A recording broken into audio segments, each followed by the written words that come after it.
Back on Get Up. We are 8 days from the NFL draft, and our entire draft crew is here. Off a fascinating development yesterday. The Washington Commanders, who currently have the second pick, are hosting 4 quarterback prospects today. Jaden Daniels, Drake May, J.J. McCarthy, Michael Penix, all visiting with Washington as they work to finalize who their next quarterback is going to be. Now, the easy thing to immediately notice is Caleb Williams not involved. Clearly, he's going number 1, and they have accepted that. But what do quickly again, and Mel Kiper is with us, Booger, and Louis, I will start with you. What do we take for bringing in 4 guys on the same day? It feels unprecedented. What does it mean? To me, it sounds like the conversation is being had in that building about, well, what if the pick isn't Jaden Daniels? What if we haven't settled on him? What would it mean if we were to trade back out of here, if someone wanted to come up here and pick Jaden Daniels, for instance, right? And then we moved back and we were able to get one of these other guys. We want to make sure that we can go ahead and confidently say that this is someone who would fit into our building because we've seen them and we've seen them and juxtapose them with everyone else one-on-one right here at the same time. To me, it just sounds like that conversation is being had. Completely agree. Here's what I would highly doubt it is. I highly doubt they're still trying to figure out who they're going to take. If Caleb is going to go number 1 and they're going to sit there at number 2, I got to think they know who they're going to take at this point right now, 8 days from the draft. Well, that's the point. And so, Mel, what this feels like to me is they've decided the guy they really want isn't Jaden Daniels. Again, this is just reckless speculation. Yes. But if that's what it is, and they decide they want another one of these guys, that they're trying to figure out where can they trade back to and still get the guy they actually want. Does it make sense to you, Mel? Does not make sense to me. Jaden Daniels has to be the pick here. This is a team that has 2 second-round picks, pretty high, 3 third-round picks, that's 6 picks inside the top 100. They've made a lot of moves in free agency. Adam Peters and Dan Quinn, that's GM and head coach. This is a roster now that's gotten a little bit better. They still need help. Left tackle, cornerback, other areas of concern, right?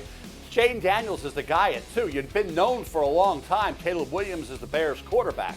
Drake May didn't have nearly the year that Jaden Daniels did. Caleb Williams. So Caleb Williams solidly 1, Jaden Daniels solidly 2. Drake May, J.J. McCarthy may be battling it out here. There's no way I'm not taking Jaden Daniels at 2. He's a franchise quarterback. He's do it all. Be right up the road from Lamar Jackson. Very similar type of players. Why in the world would you audibilize away from Jaden Daniels? Because he wants to be a Raider? John Elway should have been a Baltimore Colt, not a Denver Bronco. Okay? You don't let anybody dictate policy to an organization. Okay?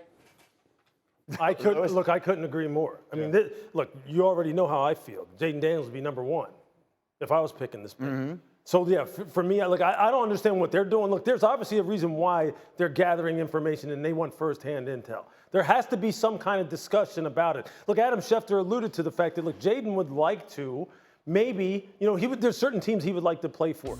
It's not up to him where he goes. We all know that. And as Mel just articulated, like the situation with John Elway, if Washington wants him to be, a Washington Commander, he'll be a Washington Commander. They will pick him. But this is just interesting here that they want to get all of these one-on-one interviews with these guys all at the same time because then it'll be fresh in their mind. It's much easier to compare all these guys back to back to back to back than to spread it out when you kind of like start forgetting certain information that guys gave you. Right, and if you're Washington, you got to take a quarterback. Think about why we say the draft starts at 4. Because all 3 of the top teams traded away their starting quarterback. Chicago, Washington, and New England. So they got to take a quarterback at some point. You don't trade away Sam Howell and then say, okay, what are we going to do at 2, guys? Yeah. They're going to take a quarterback. And when you bring all these guys in at this point, I don't think it's about the talent. Maybe it's just one last look at the personality. Play some mind games with these guys. See how they react in the building with everyone else. I don't understand at this stage of the process why you would be taking this much time to do this if you had made up your mind what you wanted to do and felt there were no hiccups. That's the problem I have with this, Mel. Where you just pointed it out. They have a lot of picks. They have a lot of other work to do. If they'd made up their minds, Jaden Daniels is my quarterback, they don't need to spend the rest of this entire day with J.J. McCarthy and Michael Penix. I don't understand it, Mel. Is it possible that they have viewed these guys differently than we do? I can't believe they have, but you never know. We said all along, opinions vary in the National Football League. We're not looking for Mr. Congeniality here or a personality contest. Bottom line, who the best player is, okay? Who the best player is. Jayden Daniels came back to LSU and galvanized that football team and was a great leader. And Malik Nabers, his numbers went through the roof after 2022 from 2023. So to me, you take the best player. And obviously, if Jayden wants to be a Raider, maybe he's doing things saying, I really don't want to be here, whatever. But this is National Football League. I said, you don't dictate policy to an organization. To me, Jayden Daniels is the best prospect at the position of need. They have all these extra picks anyway. It's not like they only have 4 or 5 draft choices here. They have 2 twos early and 3 threes. So they have plenty of opportunities in this draft early on within the top 100 picks to solidify need areas and improve this roster. So moving down would make no sense. If they didn't have those picks, I'd say, yeah, maybe, but not with a quarter. Yeah. You do not fool with the quarterback. Most important position in sports. You got to take the guy that you deem the best, regardless of what he says. I don't want here, I want there. Who cares? You're a Washington Commander, okay? You'll be great here. You'll love it here. We're going to make it work. We're going to win a Super Bowl. We're going to be great. End of story.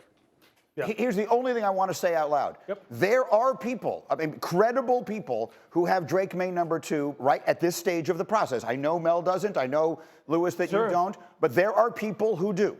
Yeah, look, as Mel said, look, anything is possible. To me, this seems like so easy. It'd be like I would announce these picks back to back. They'd be up there so fast. Yeah. But I also will say this, when you're talking about late in the process, how things can change. Yeah. In 2004, late in the process, the night before the draft, when I was in Washington, we changed the order of our top 100 at the very top. When we went home, when we were looking at the top 100 board the night before the draft, it was Kellen Winslow, Sean Taylor. The next day, it was Sean Taylor, Kellen Winslow. Because the night before the draft, we were in there, and the entire scouting department and coaching staff was debating who would be a better Washington football player at the time. And we changed it. We made the right choice. Yeah, oh yeah. But it can happen. In the meantime, back to my NFL crew. Booger, let's do Booger's best. Start with telling us, who is the best quarterback in this year's NFL draft? Dream, that's got to be Caleb Williams. I think when you look at what he's done over the last couple of years at USC, Green, just his ability to make plays and throw the football and create in and out of the pocket. If he goes to Chicago, which we all expect, and Shane Waldron get him to play on time in the pocket, because if he can, the things that he can do outside of structure are outstanding. He's the best, Greeny. Louis, do you agree?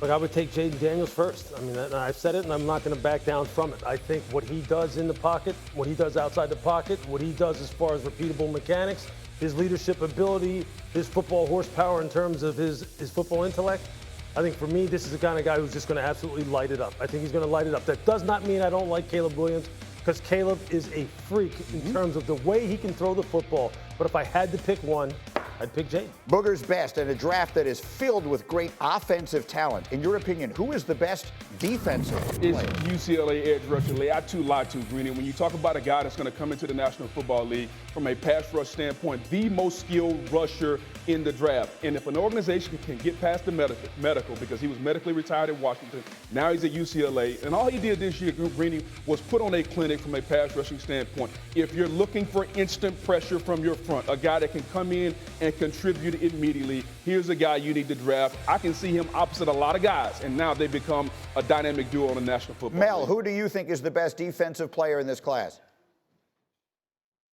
All things being equal, Booger's right. It's Laiatu Latu, but it's not that case because of the neck, and it's Dallas Turner from Alabama. Because of that, Dallas Turner had the numbers in terms of production, sacks, getting after the quarterback, and he had an incredible workout. His numbers off the charts physically and athletically. Yes, he needs to develop a counter move. So there's things to work on for Dallas Turner. Laiatu Latu is already there. He is slippery. He's got bend. He's got a repertoire of moves coming off the edge. Without the neck, it would be Latu, but because of that, it's Dallas Turner.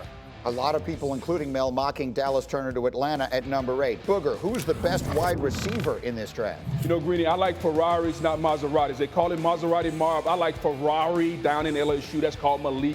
Nabers, explosive, lightning in a bottle. There's nothing he can't do. Inside, outside, you get him the football green, he's like a running back. And he's built very similar to a guy who I think is at worst the second best receiver in football, and that's Jamar Chase behind Justin Jefferson. He's built thick in the lower body. He can break tackles, the run after the catch. There's nothing he can't do that Marvin Harrison Jr. can, except in my opinion, you watch the tape, he's more explosive and he's faster. I'll take the faster guy. Mel, who's number one in your mind? Yeah, it's Maserati Marvin, and he was a Maserati a long time ago. It wasn't just 1 year. He's been a Maserati for a while. And I think when you look at Marvin Harrison Jr., he came into the year as the guy, as Caleb Williams did. And a couple LSU guys, Boog, put pressure, okay? Jaden Daniels pressured Caleb Williams, but in my mind, he didn't overtake him. Malik Nabers, Romo Dunes, they put a little pressure on Marvin Harrison Jr., but he didn't overtake him because Marvin Harrison Jr. was great again. Yeah, he had a couple concentration drops. Who didn't, right? But you go back to game after game, the production. In fact, he didn't have a quarterback like Jaden Daniels. He didn't have a quarterback like Michael Penix Jr. His quarterbacks moved on to Syracuse. So Marvin Harrison Jr. remains number one. He was almost arguably the number one player with Caleb beginning of the year, Boog. I agree, Nabers and Odunze are great, and they're right there, but it's Marvin Harrison Jr. in my opinion. This is the debate that you're hearing here that's going on in all of these draft rooms where they're making these decisions. Louis, break a tie. If you needed a receiver in this class, who would you take first? Yeah, I'm going to go with the bigger guy. I'm going to go with Marvin. Last year, when we went to C.J. Stroud's workout, Marvin was running routes for C.J. Stroud. People weren't, as much as people were watching C.J. Stroud, they were going, will you look at this guy? Yeah. Will you look at this guy, all 6'3", 6'4" of him out here just ripping it up? He moves like a guy who's 5'11", 190. And he's 6'3", 212, 215. I don't know what he runs in the 40. I can't say that he isn't the fastest receiver. Does that bother one you? of the fast? No, it doesn't, because I tell you what, that right there, that's all on the screen, that doesn't bother me at all. In the CFP 2 years ago, he was the best player on the field. They lost the game in Georgia when he got hurt. That's when they lost the game. Marvin is the truth. And look, Devontae Adams told me this. A true number one is a guy who can line up outside and win when everyone knows they're going to throw it to him. And he's done it his entire career. Look, there's nothing wrong with either of these guys. No, there's not at all. nothing wrong with any of the top quarterbacks in this draft and all the rest of that. But these little, eyelash of a difference is what these teams are trying to decide. We are back on Get Up, and our next game is fill in the blank. 8 days from the draft, and the draft crew is in the house. Louis, I'll start with you. Which team needs to move up to draft a quarterback next Thursday night? Look, it's the Minnesota Vikings. They're right on the cusp now. I'm telling you, Kevin O'Connell has got a nice set of weapons, a nice offensive line with two bookend offensive tackles. Justin Jefferson is watching this very closely. Jordan Addison watching this very closely. Although Jordan Addison, nobody's worried about him. You're not going anywhere. Just Justin Jefferson's that guy. You want to make sure that they have a quarterback with a nice, dependable point guard style quarterback, a la Kirk Cousins. This football team will be able to contend in the North and the NFC. They got to make sure they lock up that position. Mel, for those who haven't seen it, what are you projecting them to do in your most recent mock? Yeah, move up for the quarterback. Lou is correct. They got to go up and get that quarterback, whether it's Drake May or J.J. McCarthy. What I disagree with Lou on is, are they going to get to 10 for this division? I don't think they will. Green Bay, Detroit, Chicago was 4-3 with Justin Fields down the stretch. Caleb's their guy now. They got a lot of talent. I agree, Lou. Minnesota has pieces on offense, but not enough to be go toe-to-toe with Green Bay, Detroit, or Chicago. I think they're the fourth best team in the division. Wrong.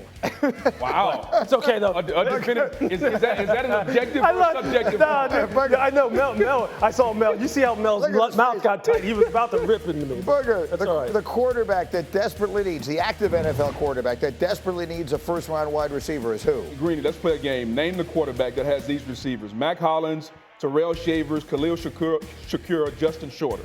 That is Josh Allen of the Buffalo Bills. Are you telling me anybody needs a first-round wide receiver more than Josh Allen? And we know what they did with Stephon Diggs. They got to get this kid a number one wide receiver. I know Brandon Beane. They're going to try their best to maybe move up. If not, can they sit there and wait where they are to get a guy like A.D. Mitchell? Yeah, they're at 28. There will be good receivers still on the board. You agree with that, Louis? Yeah, look. That's the team? Yeah, look, we're talking about that team because of the fact that the expectations are still going to be high for this team to really contend in the AFC. And hey, look, maybe people believe that Josh Allen can have the same impact that Patrick Mahomes has on this football team. I don't think Buffalo really wants to find out. They want to get him some more weapons. You don't want to do what has happened to Patrick and put that kind of pressure on him. Yeah, to your point, the quarterback who needs the receiver is Daniel Jones. Right. The problem is, how much longer is he going to be the quarterback there? We'll have to wait and see. Meanwhile, Mel, which quarterback would you project to have the best rookie season coming up? It's Caleb Williams in Chicago. The pieces are there. Imagine if they had Romo Dunze with Keenan Allen and Moore and the running back Swift and the offensive line. If that keeps improving and Kmet at tight end, this is a team, like I said, 4-3 down the stretch with Justin Fields, who they gave away to the Pittsburgh Steelers. This is Caleb Williams. And I'll say Caleb Williams is the best quarterback in this draft. But it's not even close, okay? Book said it's Malik Nabers. It's not even close. That's ridiculous. It's not Malik Nabers. It's not even close. But it's Caleb Williams and then Jaden Daniels. But Caleb Williams will have the best rookie season. First of all, Mel, you keep bringing it up like I said it. Here's what I'm telling you. A wide receiver coach in the National Football League told me that. So don't get mad at me. Get mad at the wide receiver coach who's getting paid to evaluate these guys. Hey, what if I told you that the quarterback that'll have the best season, the best rookie season is whoever goes to Minnesota? Minnesota over Chicago. What if I told you that? Because why? Because look at their offensive line. Look at their group of wide receivers. Which group of wide receivers would you rather have? Would you rather have Jordan Addison, T.J. Hawkinson, and Justin Jefferson and Aaron Jones with Kevin O'Connell coordinating it, or what they have in Chicago right now with Shane Waldron? Which coordinator do you trust more? Okay, so let's play this out. I mean, I'm just saying. Let's say J.J. McCarthy winds up in Minnesota. You're saying J.J. could have the best rookie season? I'm saying that is possible. That is very possible. Look, I like where you're going. I mean, the reality is because what we're discounting right now, obviously, is the effect of everyone around this quarterback. Okay, so I guess what I would ask you is this: if you're an owner right now, who would you rather have calling plays for you, Kevin O'Connell or Shane Waldron? And I know them both and like them both. Yes. Who would you rather have calling plays based off of what you've seen? I'd rather have O'Connell. I'll give you that. Yeah. If you picked up the same person and put them in all these different situations, maybe that's a better way to say it. It's not about whether McCarthy is better than Caleb Williams. It's about if you Mel, let me ask you that. Yeah. That's a great question. Yeah. Mel, if Caleb Williams was going to Minnesota as opposed to Chicago, which team do you think he would have the better season with? Chicago. I just think Chicago is on a nice run. They're 4-3 with Justin Fields down the stretch. Book. I'm sticking with the Bears. I think the Bears are ascending. Yeah. I think they got a lot of mojo there. I think they got a lot of things going on there. I will say to Book, can you get me that wide receiver coach's number? Have him call me. I like to have a little debate with him. I won't talk to him about who he is, but tell that wide receiver coach to call me and say it's Malik Nabers and it's not even close. I'd like to have a nice debate and a nice conversation there. I think it was Bill Tobin. I think that's who it was. Look at Mel. Mel's like, oh, that guy. For those who don't know, that was the guy who thought that his mailman knew more about football than Mel Kiper many, many years ago. And, of course, he was wrong. Although his mailman turned out to be an NFL GM sometime later. Unknown story. But let's go back to that previous thought. Okay. Because I kind of like where Louis is going. Yes. Look, I think that the Bears are the best situation that any number one quarterback has gone into in my recollection. All right? They set it up. But Minnesota is loaded. I mean, with the weapons that he just went through, Justin Jefferson is arguably the best in the whole sport. Yes. Addison stepped up when Jefferson was hurt last year and looks like a superstar. They've got the tight end. They've got Aaron Jones. That's a very formidable group of weapons. Here's the thing that we have to remember, because we sat on the set last year and talked about the same thing with Bryce Young in Carolina, with the coaching staff, the play caller, all the things that were in Carolina, and we saw how that we have to wait until the guy gets there and it meshes, and can they take advantage of what the quarterback does well. So on paper, it looks good, the very same way it looked good for Bryce Young in Carolina, but how is it going to come to action when we get on the field? The only thing I'm saying, look, in Minnesota, it's already been proven. Okay, Kevin's already proved with that I know, but I'm saying I know how to coordinate an offense that can be high-powered and explosive. Justin Jefferson is proven. Jordan Addison is proven. T.J. Hawkinson is proven. In Chicago, it's okay. Look, we're bringing in Keenan to match with DJ. Yeah, Cole has been good. Swift has been good. Shane Waldron is the key. Shane Waldron this year, especially with Caleb going there will be more talk about Shane Waldron and his performance than any coordinator in the NFL.